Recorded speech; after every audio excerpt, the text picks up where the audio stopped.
Bismillahirrahmanirrahim. Assalamualaikum warahmatullahi wabarakatuh. Alhamdulillahilladzi ahyana ba'dama amatana wa ilaihin nusur. Asbahna ala fitratil Islam wa kalimatil ikhlas wa ala dini nabiyina Muhammadin sallallahu alaihi wasallam wa ala millati abina Ibrahim hanifa wa ma kana minal musyrikin. Asyhadu an la ilaha illallah wahdahu la syarika lah wa asyhadu anna Muhammadan abduhu wa rasuluhu la nabiyya wa la rasula ba'da. Allahumma shalli ala sayyidina Muhammadin wa alihi wa sahbihi ajmain. Bapak Ibu hadirin yang insyaallah dirahmati Allah Subhanahu wa taala. Baiklah, kita buka kajian subuh kita pada pagi hari ini dengan bersama-sama melafazkan basmalah. Bismillahirrahmanirrahim. Selanjutnya kepada Bapak Ustaz Fahir Raji dipersilahkan, tafadhal masykuran.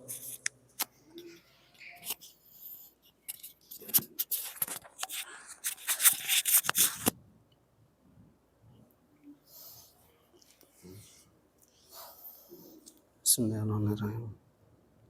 Assalamualaikum warahmatullahi wabarakatuh.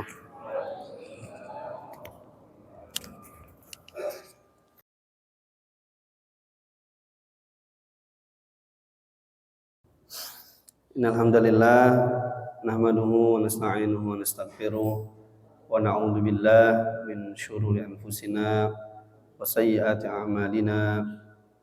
May yahdihillahu fala mudhillalah wa may yudlil fala hadiyalah. Asyhadu an la ilaha illallah wahdahu la syarikalah wa asyhadu anna Muhammadan abduhu wa rasuluh. Allahumma salli wa sallim wa barik ala hadzal nabiyil karim imamul muttaqin wa qaidul mujahidin wa ala alihi wa ashabihi wa man sara ala nahji ila yaumiddin. Qad qala Allah ta'ala fi kitabil karim. Bismillahirrahmanirrahim. Ya ayyuhalladzina amanu taqullaha wal tanzur nafsum ma qaddamat lighadin wattaqullah innallaha khabirum bima ta'malun. Hadirin dan hadirat yang dirahmati Allah Subhanahu wa taala, para asatiz, insyaallah yang dirahmati Allah Subhanahu wa taala, kita memuji, bersyukur kepada Allah Subhanahu wa taala pada pagi hari ini. Setelah kita bersama-sama melaksanakan sholat subuh berjamaah di masjid yang insyaallah penuh dengan rahmat dan berkah ini, kita bersyukur telah melaksanakan satu amalan yang paling utama pada pagi hari bagi seorang muslim balik akil untuk sama-sama melaksanakan sholat subuh berjamaah. Mudah-mudahan amalan kita yang pagi hari ini dilanjutkan dengan majlis ilmu. Kita niatkan untuk sama-sama i'tikaf diisi dengan thalabul ilmi, dilanjutkan nanti dengan salat syuruk. Mudah-mudahan ganjaran pahala. Rasulullah SAW mengatakan kaumrotin alayya sampai 3 kali ya, seperti melaksanakan ibadah umroh, seperti melaksanakan ibadah umroh, seperti melaksanakan ibadah umroh. La yanqus minhu syai'un, tidak dikurangi sedikit pun. Ya, ini bagi orang siapa saja yang telah melaksanakan sholat subuh, kemudian dia i'tikaf menunggu waktu syuruk dengan berbagai macam ibadah, bisa tilawah Quran, berzikir, thalabul ilmi, kemudian di akhir dengan salat syuruk, itu seperti ibadah umrah. Semoga ganjaran pahala itu terbagi juga kepada kita semua. Allahumma amin, Allahumma amin. Salawat dan salam tak luput kita teragungkan kepada junjungan Nabi kita Muhammad sallallahu alaihi wasallam, kepada seluruh keluarga Rasulullah, sahabat dan tabi'in, dan seluruh umatnya hingga yaumil qiyamah nanti. Hadirin dan hadirat jamaah salat subuh yang dirahmati Allah Subhanahu wa taala, pada kesempatan yang kedua kali setelah 1 bulan tidak bertemu. Mungkin di sini ada ummahat, ibu-ibu yang baru hadir pertama kali. Kemarin atau 1 bulan yang lalu kita sudah bahas tentang 13 rukun secara umum dalam ibadah sholat.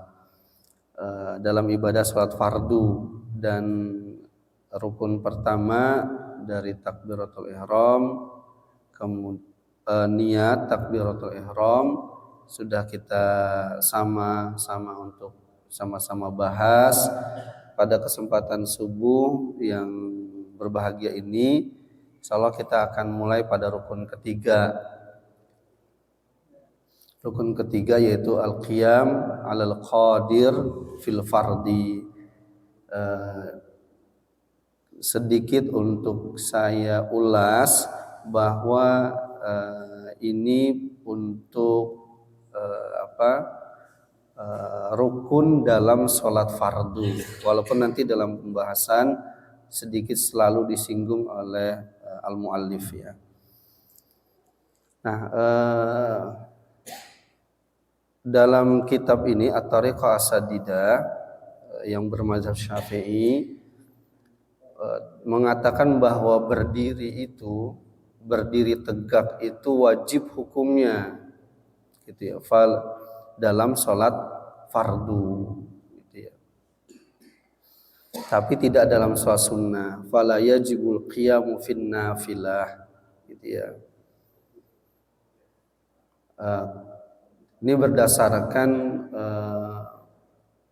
hujah dan dalil bahwa Rasulullah SAW tidak pernah melaksanakan ibadah sholat fardu itu di atas kendaraan, di untaknya, di kedelai,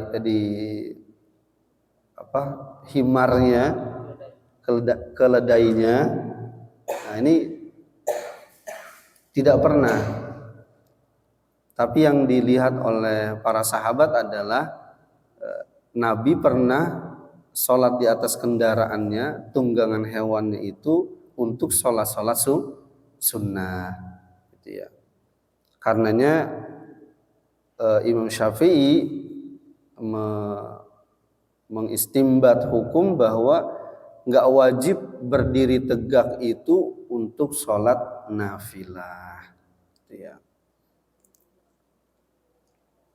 Nah, ini yang beberapa kali pernah saya singgung juga dalam pertemuan yang lain, bahwa yang kaitannya dengan sholat jamaah kita semua mungkin misalkan dalam pesawat, kereta api yang sulit kita minta berhenti dulu, kan nggak bisa tuh. Nah, ini mazhab Syafi'i menganjurkan, atau kalau yang berpegang teguh terhadap mazhab Syafi'i, maka sholatnya itu setelah dia sampai di lokasi atau tempat tujuan. Sedangkan sholat di dalam pesawat, jangan di atas pesawat, karena di dalam pesawat Pak ya. Begitu juga di dalam kereta, ini tidak bisa terpenuhi rukun berdiri tegak ya. Kecuali sholat sunnah, gitu ya. Yang dilakukan, yang dianjurkan oleh Syafi'i adalah sholat ihtiram al-waqti, gitu ya. Sholat 2 rakaat dalam rangka menghormati masuknya waktu sholat. Ya.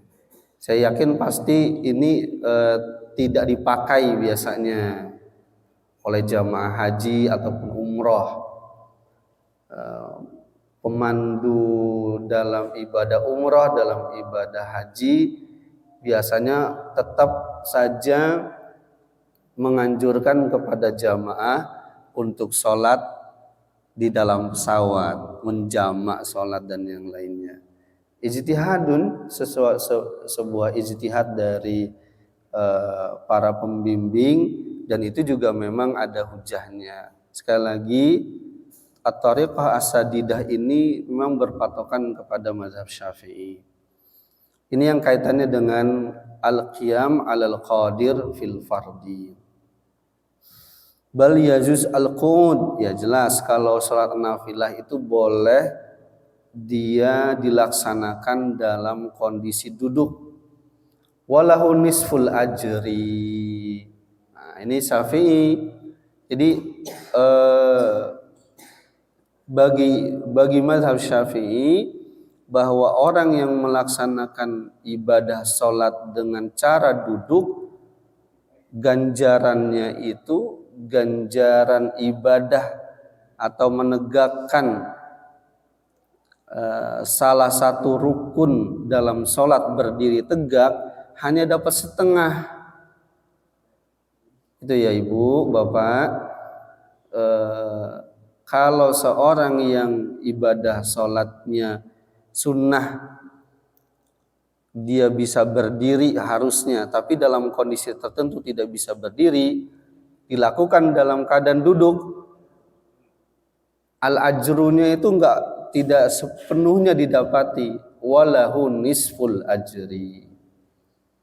Dia hanya dapat setengahnya. Mengapa demikian? Karena dalam kaidah al-ujur, bahwa al-qadru wal al-ajru ala qadri masyaqqatihi. Bahwa yang namanya ganjaran pahala ibadah itu tergantung dari kadar berat atau ringannya kesulitan seseorang dalam menegakkan ibadah. Jadi beda nanti, walaupun misalkan dalam sholat fardu seseorang tidak mampu lagi berdiri nih, nggak mampu lagi dia berdiri, dilakukan dengan cara duduk, diperbolehkan dalam agama. Dalam pandangan Allah Subhanahu wa taala bahwa perbandingan orang yang melaksanakan ibadah dengan berdiri tegak sholat fardu dengan duduk, tentu yang berdiri tegak itu ganjarannya lebih banyak di sisi Allah. Nah, ini perlu kita sama-sama pahami bahwa kenapa ibadah itu yang paling afdol adalah dilakukan saat seorang itu nasyat, saat seorang itu kuat. Ya. Sabun, ya, seorang laki-laki pemuda dia hidup dalam ibadah kepada Allah itu nanti salah satu yang dinaungi oleh Allah Subhanahu wa taala di hari kiamat, gitu ya. Yang diminta, yang dikatakan adalah pemuda, gitu ya. Karena saat dia melaksanakan ibadah itu adalah lagi kondisi kuatnya. Gitu ya. Nah, salah kalau misalkan ada pikiran seperti ini, udahlah saya menanti ajalah takarub dekatnya kepada Allah di waktu tua lah misalkan. Itu salah. Kenapa? Kalau udah waktu tua itu udah waktu tubuh itu lemah, gitu. Sehingga dalam sholat saja, dalam mendirikan salah satu rukun berdirinya saja yang sudah enggak mampu lagi, dinilai oleh Allah Subhanahu wa taala berbeda dengan yang masih berdiri tegak.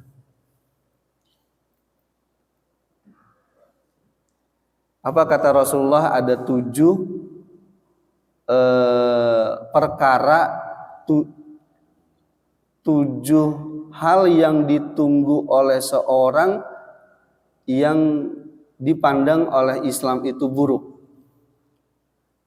Gitu ya. Salah satunya itu adalah maradon mufsidan katanya. Gitu ya. Sakit yang bisa merusak fisik dari hamba itu sendiri. Fala tantaziru, janganlah kamu menunggu 7 hal yang buruk dalam agama. Pertama, kaya yang menyombongkan, miskin yang melalaikan, sakit yang dapat merusak tubuh seorang manusia. Ustaz, bagaimana kalau kita sudah misalkan memang fisik kita sudah lemah, nanti ada ganjaran-ganjaran yang lain yang diterima oleh orang ini. Beda di pandangan Allah Subhanahu wa taala. Mohon maaf, kalau udah umur datang kemari ke masjid aja pakai tongkat misalkan, atau dipandu dituntun misalkan. Itu beda ganjaran di sisi Allah dengan orang laki-laki yang masih gagah datang ke masjid. Tetap al-qadru ala qadri masyaqqatihi. Kembali lagi ke kajian fikihnya, walahu nisful ajri. Saya ingin menjelaskan kenapa Imam Syafi'i itu kok beda antara yang duduk dengan yang diri. Begitulah alasannya, walahu nisful ajri. Dia dapat setengahnya ganjaran orang berdiri. Begitu juga kalau sholatnya wa kadzalika idtija'. Begitu juga saat seorang itu sholat dalam keadaan berbaring, walahu rub'ul ajri. Dia hanya dapat 1/4 dari ganjaran pahala di sisi Allah Subhanahu wa taala jika dibandingkan dia melaksanakan ibadah sholat dalam keadaan berdiri tegak. Tapi bagus Pak Ustadz, ya bagus memang harus dilaksanakan ibadah sholat itu. Ya. Tetap di sisi Allah Subhanahu wa taala dia hanya dapat 1/4 ganjaran. Ya. Ini muqaddimah dari qiyam alal qadir fil fardi. Kemudian ada sebuah pertanyaan di kitab ini, mata yazuzul qu'ud fi sholatil fardi. Kapan boleh seorang itu duduk dalam sholat fardu? Nah, ini la yazuz lahul qu'ud fil fardi. Ya, tidak boleh seseorang itu duduk melaksanakan ibadah salat dengan cara duduk illa idza ajaza 'anil qiyam.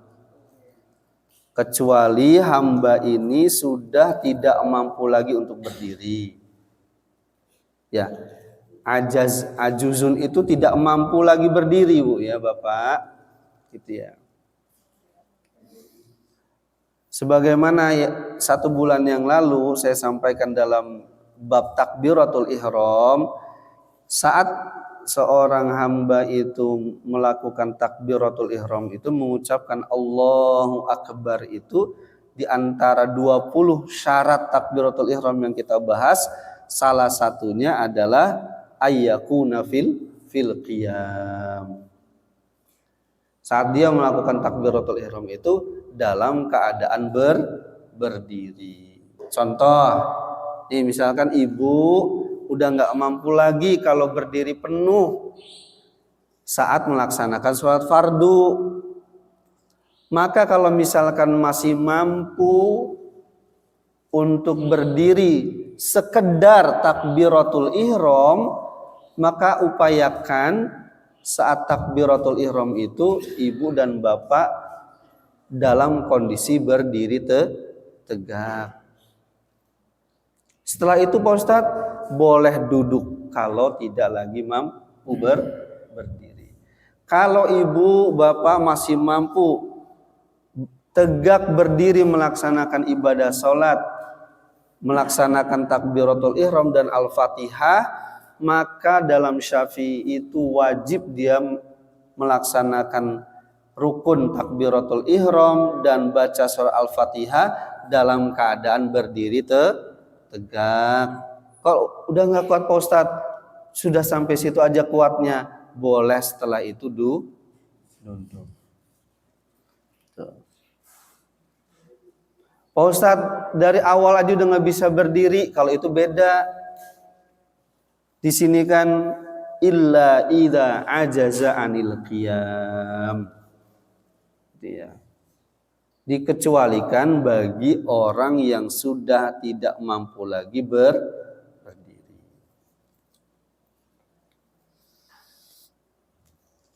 Nah, bagaimana cara seorang melaksanakan sholat apabila tidak lagi mampu untuk berdiri? Pertama nih, kita lihat urutannya. Imam Syafi'i ingin mengatakan kepada kita semua bahwa makom qiyam itu adalah makom yang paling utama, paling afdol di sisi Allah dalam ibadah sholat. Kemarin sudah kita bahas itu. Sebelum seorang itu memang dikatakan tidak mampu lagi berdiri, maka coba dulu beberapa cara untuk menegakkan rukun yang satu ini. Pertama, ayyusolliya qa'iman munhaniyan. Bersandar pada sesuatu. Ya.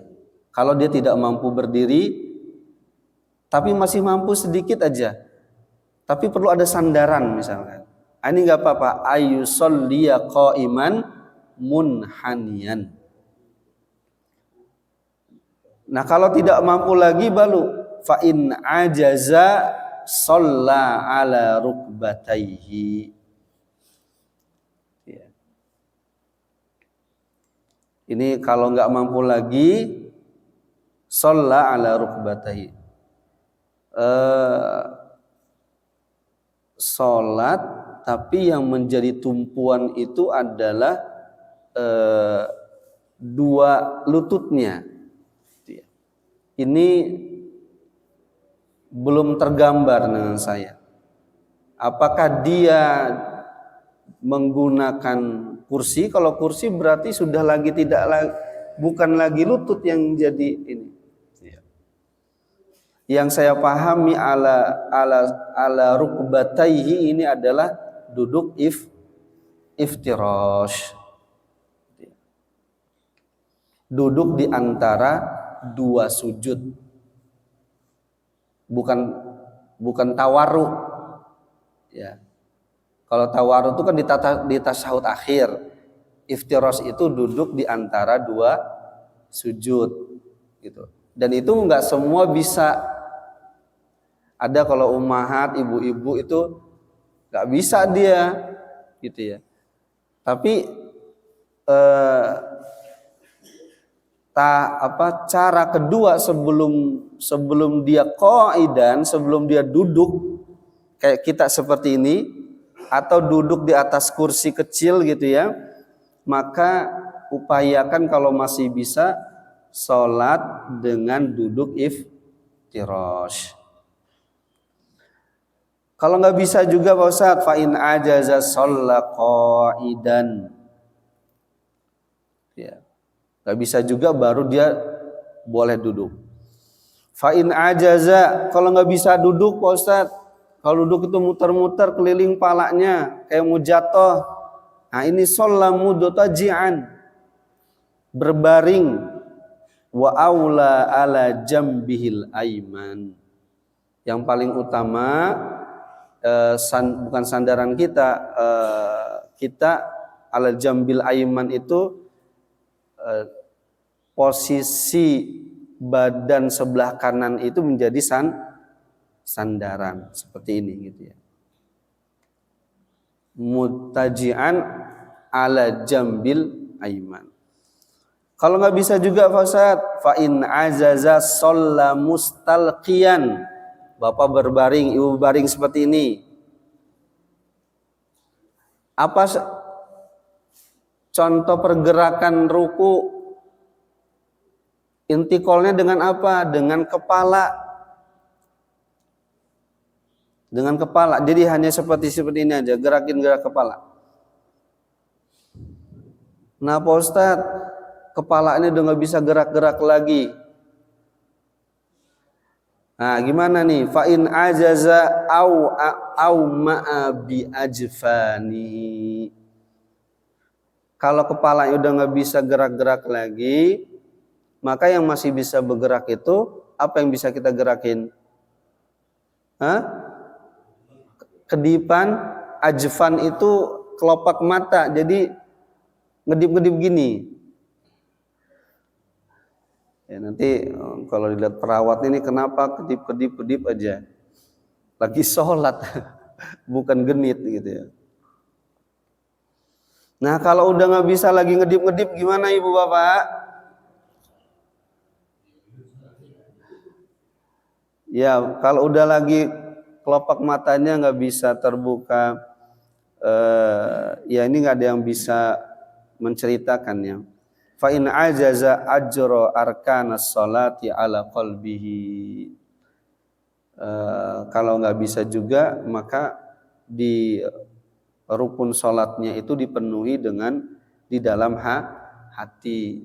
Mungkin bagi orang yang sudah sakaratul maut, yang sudah lagi nggak bisa memang udah nggak ada lagi gerakan yang lain, bagi yang mengalami bisa melaksanakan ibadah sholat dalam keadaan seperti ini. Saya juga nggak bisa bercerita karena ya belum pernah mengalami gitu. Mungkin ya bagi orang yang terjaga sholatnya 5 waktu, dia istiqomah, saat kondisi-kondisi seperti ini dia bisa melaksanakan ibadah sholat dalam hatinya. Semoga kita juga demikian, biar husnul khatimah semuanya. Amin amin ya rabbal alamin. Kalau hatinya udah mati, nggak bisa lagi, sudahlah, selesai tugas dan ibadah kita kepada Allah. Ini ada 7 cara bagi seseorang yang tidak lagi mampu berdiri saat sholat fardu. Nah, masalah biasa dalam sini ada masalah. Nanti kalau ada pertanyaan boleh untuk satu rukun ini boleh satu orang bertanya. Lau shalla qa'idan.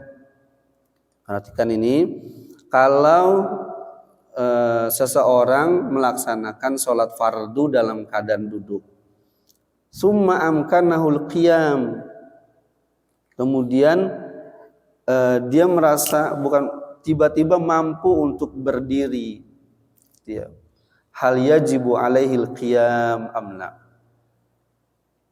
boleh wajib nggak atas dirinya untuk berdiri? Awalnya duduk, tapi kok kayak rasanya sehat gitu ya, kayaknya bisa berdiri nih gitu ya. Nah kalau dalam kondisi ini wajib atau tidak seseorang ini berdiri?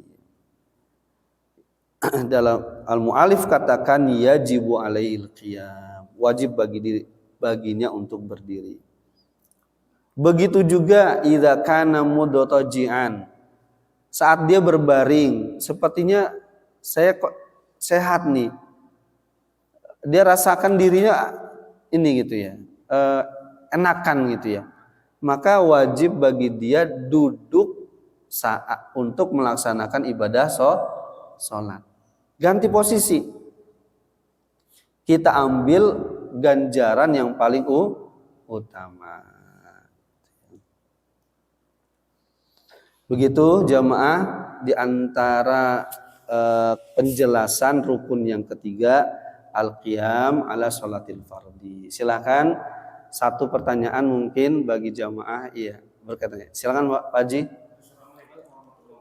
Waalaikumsalam warahmatullahi wabarakatuh. Nah, salah satu syarat daripada sholat itu adalah berwudu. Nah, dia tidak bisa lagi melaksanakan yang tadi itu. Bagaimana dia berwudu? Apa dia berwudu? Bisa berwudu, tapi dia tidak bisa lagi untuk berwudu sendiri. Nah, ini jadi yang masalah. Terima kasih. Waalaikumsalam warahmatullahi wabarakatuh. Tidak lagi bisa berwudu karena tidak bisa terkena air. Oh, nggak bisa lagi bergerak. Oke, ya. Nah, bagi orang yang tidak lagi ya nggak ada kemampuan lagi untuk bergerak, kemudian bagaimana dengan wudunya? Ini sekali lagi, kalau ada orang yang bisa mengurusi, kan nggak semua nih, nggak semua ada orang tua yang diurusi telaten bener dengan masalah ibadah. Yang masalah hajatnya aja bisa jadi untuk didampingi aja berat bener, apalagi masalah wudhu. Gitu ya. Yang paling utama ada orang yang bahasanya bukan mewakili, mewudukan. Ambil kain basah, gitu ya. Kain basah, dilap mukanya. Urutannya sama dengan seperti urutan berwudu, gitu ya. Syukur kalau bisa disuruh kumur-kumur dulu, dibersihkan hidungnya. Itu Masya Allah itu. Maksudnya selain dari segi kesehatan, yang kedua juga karena air yang terkena anggota badan tubuh itu secara medis itu sedikit banyak merangsang semua saraf yang ada di dalam tubuh kita ini, gitu ya. Banyak manfaatnya, gitu ya. Dari segi tinjauan kesehatan. Afdolnya begitu, Bapak. Gitu ya. Tapi jika misalkan nggak ada Pak Ustadz yang ngedampingin, nah kalau nggak ada yang ngedampingin, kalau bapak atau orang tua ini sadar tahu fikihnya, ya diganti dengan tayamum. Pak Ustadz, orang tua saya nggak tahu tayamum kayak gimana, nah tayamumin.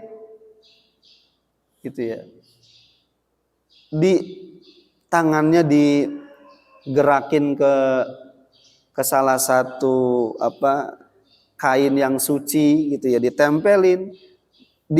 Kalau nggak memang kaku tangannya, nggak bisa begini aja gini, nggak mau dia digerakin gini, ya udah, anak itulah yang ngaturnya. Nah ini mimba bibirul walidain, ya, di antara bab seseorang itu berbakti kepada kedua orang tua, gitu ya. Karena kita berharap ya bapak-bapak ya harus punya planning juga, paling tidak ada satu anak yang nemenin kita. Kalau punya 4 anak, ya planning anak keberapa itu pokoknya kamu nggak boleh jauh-jauh dari saya. Siapa yang mau ngurusin kita, Mbak? Kalau kita lepas semua anak jauh-jauh, siapa yang ngurusin? Masa kita mau diurusin sama sister, gitu ya? Kalau bisa urusinlah dengan anak yang kita didik secara agama dengan baik. Kamu bantu abi, umi, bantu ayah, papa, bantu bapak di sini. Biar kakak-kakak kamu itu keluar, silakan, bebas itu. Tapi kamu dia di sini. Kalau bapak, ibu sakit, kamulah yang ngurus. Ngurus ibadahnya juga. Wallahu a'lam bishawab. Kita masuk dulu rukun yang keempat. Ini baca Al-Fatihah. Wa tajibu fi kulli rakatin sawa'un akana sholatu fardhon am naflan 'alal imam wal ma'mum wal munfarid. Jadi baca surah Al-Fatihah itu wajib hukumnya di setiap rakaat, salat fardu, salat sunnah wajib tetap tidak boleh ditinggal, baik bagi imam ataupun makmum. Ya, begitu juga dia dalam keadaan salat sendiri. Minimal itu didengar oleh dirinya sendiri. Jadi ini kan ruknun qauliyah ya Bapak ya, kemarin kita sudah bahas. Dia adalah rukun qauliyah. Ay yajibu al-qiyam ala hadza ar-rukni ayyatalaffadhu bi nafsihi ala mustawai adna. Baca Fatihah itu salah satu rukun yang dipenuhi syaratnya dengan diucapkan, dilafazkan, minimal didengar oleh dirinya sendiri. Jangan baca surat Al-Fatihah mulutnya mingkem. Baca apa dia? Mingkem gini. Enggak apa-apa, qomat kamit. Bismillahirrahmanirrahim. Alhamdulillahirabbil alamin arrahmanirrahim maliki yaumiddin. Dibaca paling tidak minimal didengar oleh dirinya sendiri, gitu ya. Syarat membaca surah Al-Fatihah ini ada 12. Ada 12 Bapak Ibu. Pertama tertib. Fa idza akhala bitartib, kalau dia lupa baca surah Al-Fatihah setelah bismillahirrahmanirrahim langsung iyyaka na'budu wa iyyaka nasta'in misalkan dia baca. Kan tuh enggak tertib tuh. Ini kalau dia tidak ulang lam tujzi'uhu. Bacaan Fatihahnya itu enggak dianggap selesai. Apa yang dilakukan seorang? Fayu'idu murattaban litasiha qira'atahu. Ulang, ibu ulang bacanya dari bismillah gitu ya. Nah, ada yang baca bismillahirrahmanirrahim waladhdallin, kayak enggak ada ya. Enggak ada yang begitu kan enggak ada insyaallah. Ini karena sering kita baca soal Fatihah secara otomatis itu mau kita baca merem, mau kita baca melek, insya Allah bisa dibaca. Tapi kalau ada yang lupa dan tidak merubah makna, maka yang dilakukan oleh kita adalah fayu'idu murattaban litasiha qira'atahu. Nah, fa idza akhala bitartib ma taghyirul makna batalat salatuhu. Tapi kalau enggak tertib ini dan merubah makna, maka batal salatnya. Gitu ya.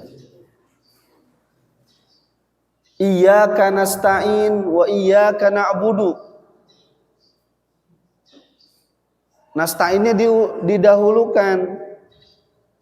Merubah makna, maka itu batal sholatnya. Kalau batal sholat artinya diulang dari takbiratul ihram. Ya. Yang kedua al-muwalah. Ini berurutan, jeda antara satu ayat dengan ayat yang lain itu tidak boleh lebih dari saktatu at-tanafus. Ya. Ya kalau saya bisa ini kan 4 harokat. Tidak boleh lama. Bismillahirrahmanirrahim. Alhamdulillahirabbil alamin. Itu sudah lebih dari udah lebih. Jadi dia tidak boleh lebih lama jedanya seperti itu. Bismillahirrahmanirrahim. Alhamdulillahirabbil alamin. Ar-Rahmanir-Rahim.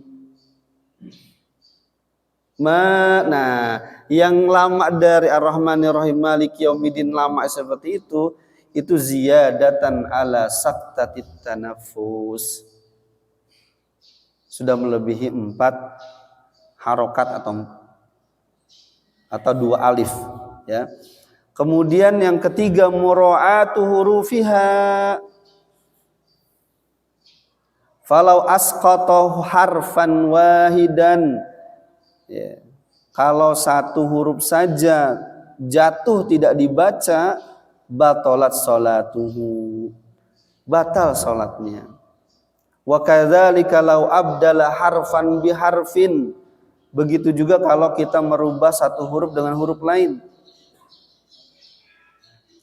Nah, ini yang sulit, ini memang harus terus diperbaiki. Dulu kita belajar oleh guru-guru kita, ustadz-ustadz kita yang lama, Allah semoga mengampuni mereka semua. Ya diajarkan sekedar ilmu yang mereka ketahui. Gitu ya. Dulu belum sampai mungkin ilmunya bagaimana huruf H dengan H besar gitu ya. Jangan kita salah sebenarnya kalau seorang imam membaca alhamdulillah, itu H bukan H kecil, itu bukan gitu sifat hurufnya. Alhamdulillah, alhamdulillah. Saat kata iya, jangan dirubah menjadi ain. Ayyaka. Yang seperti ini, tapi perlu belajar bersama aja. Kalau ada di sini imam khusus misalkan, nggak apa-apa di masjid ini belajar tahsin, khusus baca surat Al-Fatihah dulu. Terus diperbaiki sehingga rukun pada salat pada baca Al-Fatihah ini sempurna. Jadi mura'atu hurufiha. Itu yang ketiga. Yang keempat, mura'atu tasydidatiha. Ada berapa tasydid Bapak Ibu dalam surah Al-Fatihah? Banyak.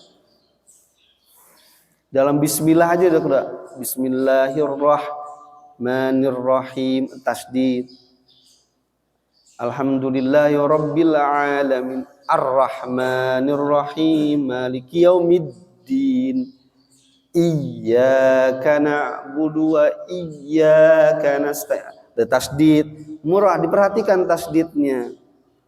Falau khaffafa musyaddadan falam yu'tadda bi qiraatihi. Kalau dia nyebut iyyaka na'budu wa iyyaka nasta'in, itu enggak mukhaffafan, yang harusnya ada tasdid tapi tidak dibaca tasdid. Iyyaka na'budu wa iyyaka nasta'in. Kedengarannya ada dua iya, tapi sebenarnya satu iya itu. Iyyaka na'budu wa iyyaka nasta'in. Dibaca iyyaka na'budu wa iyyaka nasta'in. Ya. Nah, kalau dia baca iyyaka na'budu wa iyyaka nasta'in, lam yu'tad qira'atuhu. Lam yu'tadda qira'atuhu. Tidak dianggap bacanya. Gimana Pak Ustaz kalau begitu? Diulang. Fayu'id. Gitu ya. Enggak apa-apa. Kalau imam merasa bacaan saya salah nih, diulang enggak apa-apa. Maksudnya enggak, dalam fikih boleh. Gitu ya. Fa'alaihi ayyu'ida musyaddadan. Diulang kemudian ditegakkan itu tasydid yang ada di setiap surah Al-Fatihah gitu ya. Yang kelima, qiraatu kulli ayatiha, ya dibaca semua ayatnya, di antaranya adalah basmalah. Ini sudah perdebatannya panjang berkaitan dengan basmalah. Kaifiyah dalam surat fardu ada yang disirkan, ada yang dibaca, karena di antara mereka para ulama mengatakan basmalah itu bukan ayat dalam surah Al-Fatihah. Jadi Bapak jangan heran kalau ada imam yang benar-benar nggak baca basmalah, tidak baca basmalah pada sholat fardu. Ada yang dibaca sir, tapi sedikit didengar oleh makmum 1, 2, 3, tapi dibaca sir saja, pelan-pelan gitu ya. Jadi perbedaannya kenapa ada yang seperti itu? Karena di antara mufassirun bahwa basmalah itu tidak masuk dalam ayat surat Fatihah. Itu mukhtalaf. Tidak perlu panjang masuk dalam perdebatan para ulama. Yang kita banyak sepakati adalah basmalah itu bagian dalam surat Al-Fatihah. Jadi dibaca semuanya termasuk basmalah. Salah juga nggak boleh ada mulahni al-mukhilla bil makna. Lidah itu kaku sehingga salah mengucapkan atau salah hafalan yang merubah makna, ini juga membatalkan sholat. An'amti, an'amtu adalah an'amta gitu ya. Ini merubah makna masalahnya gitu ya. Batal salatnya. Yang ke-8, antakuna halatal qiyam fil fardi. Tadi sudah saya katakan baca surah Al-Fatihah itu mazhab Syafi'i wajib dalam kondisi berdiri. Fala tasihu idza qara'a juz'an minha. Nah, ini hati-hati Bapak, Ibu, kalau misalkan kita dalam keadaan sholat sendiri, jangan dibaca sebagian ayat itu saat kita ruku.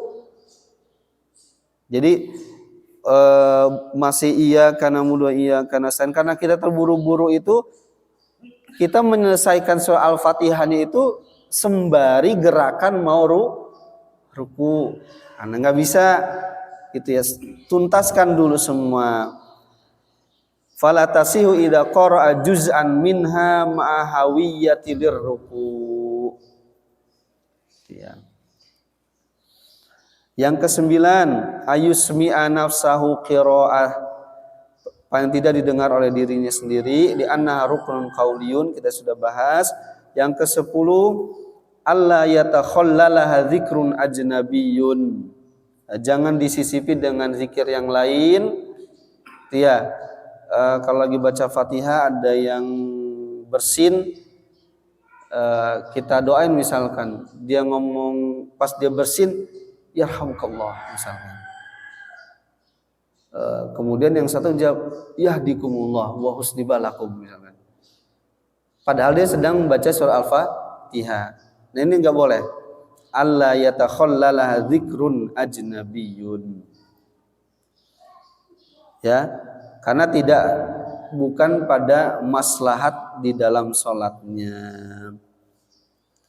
Kecuali misalkan imam baca ayat-ayat yang ajakan dijauhi dari azab Allah, azab neraka, kita ta'awuz dari azab neraka, itu masih diperbolehkan karena itu masih dalam maslahat dalam sholat. Yang ke-10 begitu. Kemudian yang ke-12, kaunuha bil arabiyyah, harus dengan bahasa Arab. Fala yazuz tarjamatuha, tidak boleh diterjemahkan, harus dengan bahasa Arab. Kemudian bagaimana kalau nggak bisa baca surah Al-Fatihah? Satu, kalau nggak bisa baca surah Al-Fatihah, pertama hukumnya dia wajib belajar dan menghafalnya. Yang kedua, kalau nggak bisa juga Pak Ustadz, fa illam yahfazha wajaba kitabatuha fil waraqah yaqra'u minha, tulis di kertas, dibaca saat dia sholat. Kalau nggak bisa juga, belum hafal misalkan, tulis di kertas, baca saat sholat. Nggak juga mampu, qara'a sab'a ayatin, baca 7 ayat. 7 ayat, la tanqus hurufuha an hurufil Fatihah, yang hurufnya itu tidak kurang dengan huruf Al-Fatihah. Jumlah huruf Al-Fatihah itu 155 huruf. Kalau nggak hafal juga atau nggak ada kertas yang dibaca atau dia udah ditulis kertas nggak bisa baca juga karena buta huruf. Pakai bahasa Indonesia nggak bisa juga Pak Ustadz. Saya nggak bisa baca, nggak kenal huruf abjad. Nah kalau ini gimana? Kamu hafal apa? Cuman bisa qul huwallahu ahad. Baca qul huwallahu ahad itu berapa huruf itu qul huwallahu ahad? Misalkan qul huwallahu ahad itu ada 10 huruf. Baca berarti 16 kali. Qul huwallahu ahad, qul huwallahu ahad, qul huwallahu ahad. Contoh misalkan qul huwallahu ahad itu ada 10 huruf. Al-Fatihah itu ada 155. Berarti dibaca 16 kali itu qul huwallahu ahad sebagai ganti dia tidak bisa membaca surah Al-Fatihah. Ustadz, saya enggak ada satu ayat pun yang saya hafal Pak Ustadz. Nah ini gimana ini?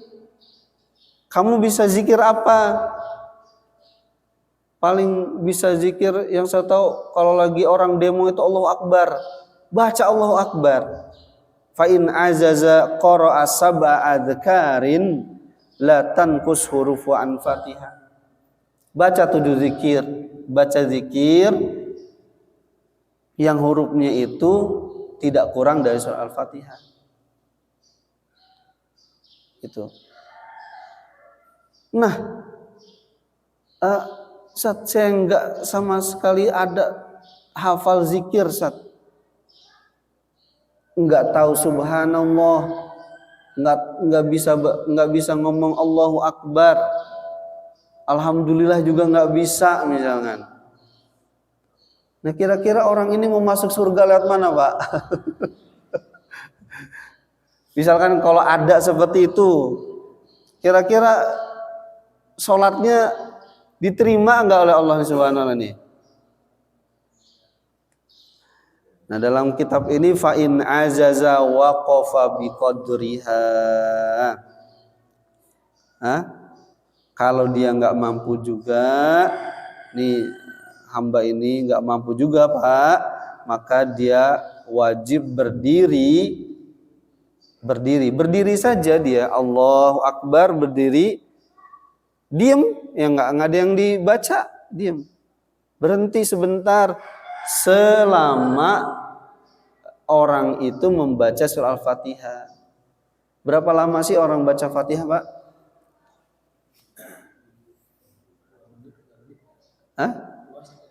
2-3 menit. Itu yang bacanya khusyuk, Pak ya. Kalau yang enggak khusyuk kan ada yang satu nafas, Pak. Fatihah itu dibaca dalam satu nafas. Itu berapa detik itu? Tapi yang normalnya 1 menit lah, Pak ya. Dia berdiri saja selama 1 menit. Nah, dia nggak bisa juga baca apa? Ya ibadahnya ya berdiri aja. Saat ruku dia ruku, nggak hafal doa ruku juga dalam itu. Rukulah dia. Gitu. Sampai dia selesai sholatnya. Karena rukun dalam sholat itu nanti gerakan. Ya kalau ruku nih, posisi ruku Bapak. Kalau doa di dalam rukunya itu bukan rukun. Jadi kalau ada hamba Allah yang nggak bisa zikir sama sekali, cara menunaikan sholatnya itu hanya gerakan saja. Ruku, dia sujud. Nanti bangun lagi. Begitu terus sampai dia salam. Gitu ya. Nah, kalau ini kan kebangetan maksudnya. Insya Allah nggak ada kalau di sini. Nggak ada insya Allah. Di sini mah banyak asatis di sini saya tahu ya. Beberapa hal yang berkaitan dengan Al-Fatihah. Jadi nama surah Al-Fatihah lebih dari 25 nama ya, ada Fatihatul Kitab, Ummul Quran, Sab'ul Masani, Alhamdulillah. Nah ini kemudian yang kedua Hukmul basmalah sepakat ya ayatul minal Fatihah, ya ayat dari surah Al-Fatihah. Wa tasunnu fi awwali kulli suratin, disunahkan Bapak baca di setiap awal surat kecuali surat At-Taubah. Diharamkan membaca basmalah di surah At-Taubah gitu ya. Kemudian hurufnya ada 155 huruf ya. Kemudian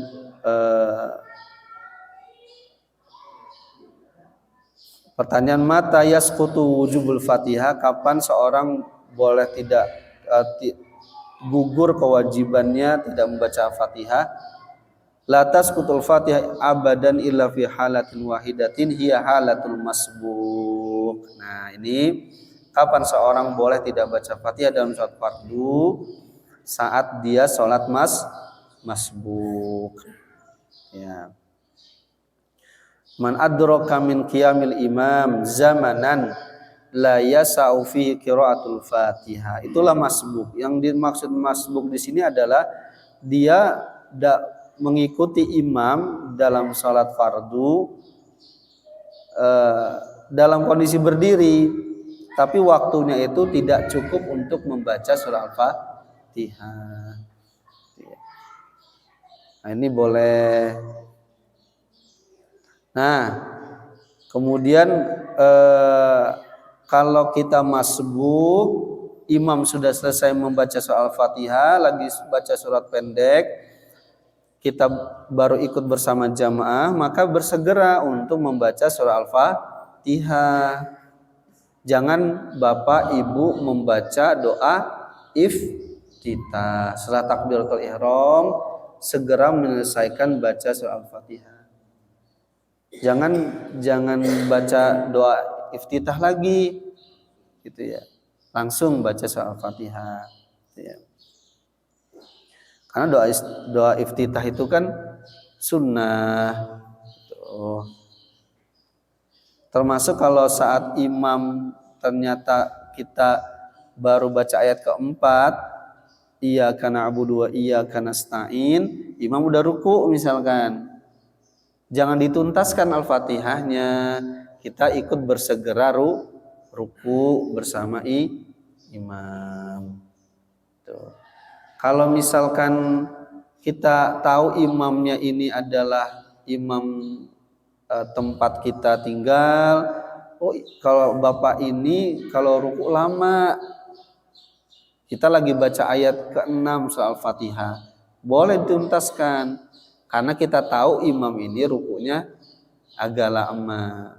Tapi kalau kita nggak tahu imam ini ruku cepat atau lama, setelah imam itu Allahu Akbar, penuh rukunya, segera ruku. Tak usah disempurnakan Al-Fatihahnya. Begitu pembahasan rukun yang keempat, qiraatul Fatihah fi sholatil fardhi. Silakan mungkin dari jamaah jika ada yang hal yang ingin ditanyakan pada rukun Al-Fatihah. Silakan Pak Ji. Assalamualaikum.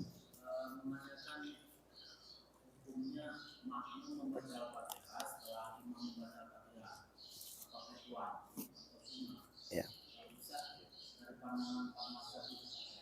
Ya.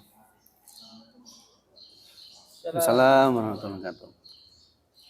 Ya, terima kasih. Ini kalau dalam pandangan beberapa mazhab, kalau Syafi'i ini kan jelas, ya Syafi'i jelas. Jadi kalau Fatihah dibaca, makmum imam baca. Kalau imam telah membaca Fatihah, makmum baca Fatihah. Iya, kalau dalam Syafi'i ya demikian. Kalau di luar mazhab Syafi'i, Imam Abu Hanifah, kemudian beberapa imam yang lain. Kalau Imam Ahmad bin Hambal, karena dia juga sebenarnya murid Syafi'i, secara umum hampir sama masalah-masalah dalam sholat itu hampir sama karena memang muridnya Syafi'i. Imam Ahmad bin Hambal ya. Kalau Imam Hanafi ini yang mengatakan bahwa bacaan imam itu adalah bacaan makmum gitu ya. Sehingga ya apa yang dibaca oleh imam itu adalah bacaan makmum. Banyak hujah yang mengatakan demikian, sehingga cukup kalaupun imam itu sudah baca kemudian membaca surat pendek misalkan, hujahnya mazhab mereka wa idza quri'al Qur'an fastami'u lahu wa ansitu la'allakum turhamun. Diam, dengarkan, diam la'allakum turhamun gitu ya. Semoga kalian dicurahkan rahmat oleh Allah Subhanahu wa taala. Sehingga saat imam itu setelah baca Fatihah, makmum itu diperintahkan untuk mendengarkan surat-surat pendek. Ini dalam mazhab lain, nggak ada masalah. Insya Allah karena kita ingin kaji lebih dalam lagi bagaimana, kan kebanyakan sebenarnya kita ini mengikuti aja, ya kan? Kalau ditanya Bapak ikut mazhab mana sih kalau dalam ibadah sholat misalkan, nggak tahu. Saya ikut di sini aja. Atau saya ya sekedar dulu lah guru ngaji saya ngajarin kayak gini gitu ya. Padahal guru ngajinya Syafi'i banget gitu ya. Cuman tidak mendalam gitu. Nah, ini mumpung kebanyakan kita di sini adalah rata-rata itu Syafi'i gitu ya. Kecuali masalah tahlilan aja lah gitu ya. Kalau masalah tahlilan itu udah Imam Syafi'i nggak boleh, tapi dipakai banyak oleh masyarakat gitu ya. Itu kaitan dengan membaca Fatihah bagi imam. Tapi kalau munfarid Bapak, munfarid ya wajib. La sholata illa bi qiraatil Fatihah. Kalau dia sendiri, dia wajib membaca surah Al-Fatihah. Itu muttafaq. Tapi kalau dalam berjamaah tadi, ya. Wallahu a'lam bishawab. Ada lagi di antara jamaah yang bertanya berkaitan dengan Fatihah? Silakan Pak. Waalaikumsalam warahmatullahi wabarakatuh.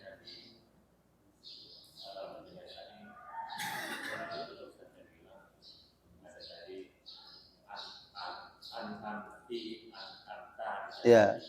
Saya apakah sah atau tidak ataukah bagaimana fungsinya? Kalau kita itu membaca Al-Fatihah itu ya,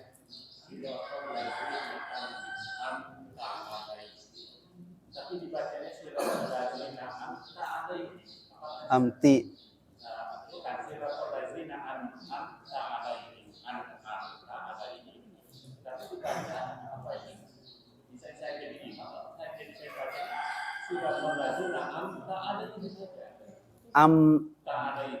Amta alaihim.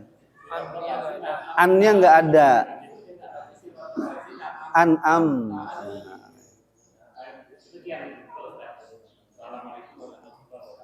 Waalaikumsalam warahmatullahi wabarakatuh.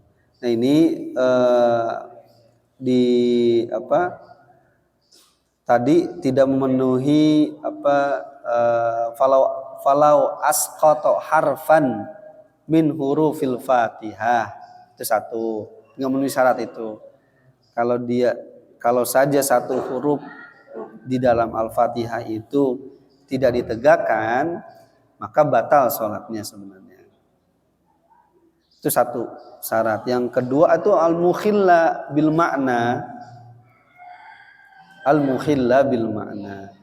Itu merubah makna kata tersebut gitu ya. Kalau dia menyebut benarkan an'am ta, itu kan artinya bahwa Allah Subhanahu wa taala melimpahkan nikmat kepada kita semua. Taknya itu kepada Allah Subhanahu wa taala. Kalau kita rubah jadi ti aja berarti ini makhluk tapi dia seorang wanita laki perempuan gitu. An'amtu itu ke saya, maksud saya memberikan nikmat gitu ya. Sebagaimana engkau ya Allah memberikan nikmat kepada kami. Makanya mukhilla bil makna itu kalau dia nyebut ti saja berarti itu merubah jadi wanita. Kalau tu itu berubah berarti ke saya. Makanya berubah makna. Nah ini kalau enggak dibaca